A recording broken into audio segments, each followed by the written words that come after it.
మళ్ళా ఇప్పుడు కొత్త అకాడమిక్ ఇయర్ స్టార్ట్ అయింది. చాలా మంది కూడా జూనియర్స్ కొంతమంది ఏంటంటే భయపడతా ఉంటారు. ఆబ్వియస్లీ కాలేజ్ అన్నాక చిల్లరగాళ్ళు పోరగాళ్ళు అందరు తిరుగుతా ఉంటారు. వాళ్ళకి ఏంటంటే ఏడ టైం పాస్ చేయక వీళ్ళతో జర ఆడుకుందాం అని చెప్పి అని అనుకుంటారు. కానీ కొంతమంది పిల్లలు ఏంటంటే చాలా సెన్సిటివ్ ఉంటారు. వాళ్ళు ఏంటంటే జర ఇట్లా బెదిరించినా కూడా వాళ్ళు భయపడి ఏదో చేసేసుకుంటారు. ఇట్లాంటి వాళ్ళని దృష్టిలో పెట్టుకొని ఎవరైనా వాటికి పాల్పడితే ప్రతి ఒక్కరి పైన సివియర్ యాక్షన్స్ ఉంటాయని చెప్పి చెప్పడం జరిగింది. అట్లనే కాలేజ్ ఎడ్యుకేషన్ ఇన్స్టిట్యూషన్స్ ఏవైతే ఉన్నాయో వాళ్ళకు కూడా ఈ నోటీసులు ఏవైతే ఉన్నాయో ఇవ్వడం జరిగింది. ఏంటి యాంటీ ర్యాగింగ్ స్క్వాడ్స్ కానివ్వండి అవన్నీ కూడా పెట్టాలి. స్టూడెంట్స్ కూడా వాటిపైన అవగాహనలు వచ్చేటట్టుగా చేయాలి. వీళ్ళు ఏంటంటే మా కాలేజ్ ర్యాగింగ్ ఉండదని నార్మల్ గా కాలేజ్ స్టార్ట్ అయినాక ఒక ప్రోగ్రామ్ పెట్టుకుంటారు. వీళ్ళు జూనియర్స్ తో ఇంటరాక్షన్ ప్రోగ్రామ్ అని చెప్పి పెట్టుకుంటారు. మా దాంట్లో అట్లుంటది ఇట్లుంటది అని చెప్తారు.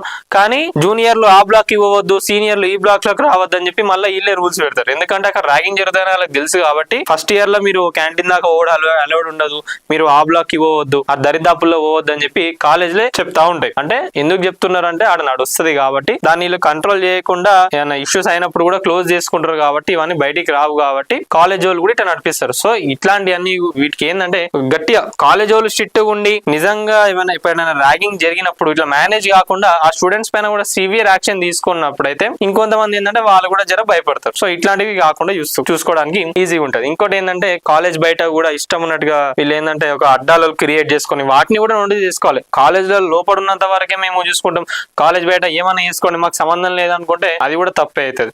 సో అదే అంటున్నాం, ఈ ర్యాగింగ్ ఇష్యూస్ పైన కూడా ఎవరైనా స్టూడెంట్స్ కానివ్వండి ఇబ్బంది పెట్టినా ఎవరినైనా అట్లాంటి ఏమన్నా వచ్చినా కూడా సీరియస్ యాక్షన్ తీసుకుంటాం అని చెప్పి వరంగల్ కమిషనర్ ఆఫ్ పోలీస్ సిబి గారు చెప్పడం జరుగుతున్నది.